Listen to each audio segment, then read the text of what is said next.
नाज़रीन अवां खे आगाह कयूं खानपुर महर पुलिस हथां बदतरीन तशद्दुद जो शिकार थियल हिंदू मेघवाड़ नौजवान विजय कुमार के घोटकी जी अदालत में पेश कयो वियो। तशद्दुद जो शिकार थियल नौजवान विजय कुमार पाण सां थियल ज़ुल्म ख़िलाफ़ घोटकी जी अदालत में पिटीशन दाख़िल कई वई हुई। पिटीशन जी ॿुधणीअ दौरान वारसनि विजय कुमार के लाचार हालत में कराची इस्पताल मां घोटकी जी अदालत पहुचायो। विजय कुमार के संदसि वारसनि सहारो ॾेई अदालत पहुचायो आहे, जिते मेघवाड़ बिरादरी जा केतिराई माण्हू पहुतल आहिनि। घोटकी जी अदालत खानपुर महर पुलिस तोड़े तशद्दुद कराइण जे इल्ज़ाम हेठि आयल हिंदू सेठनि खे तलब कयो।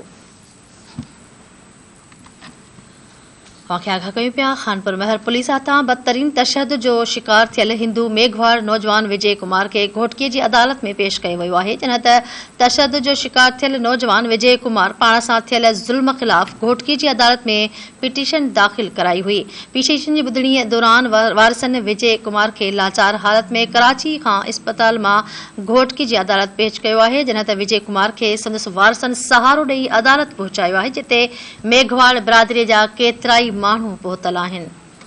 अवां खे आगाह कयूं पिया घोटकी जी अदालत खानपुर महर पुलिस तोड़े तशद्दुद कराइण जे इल्ज़ाम हेठि आयल हिंदू सेठनि खे तलब करे वरितो आहे।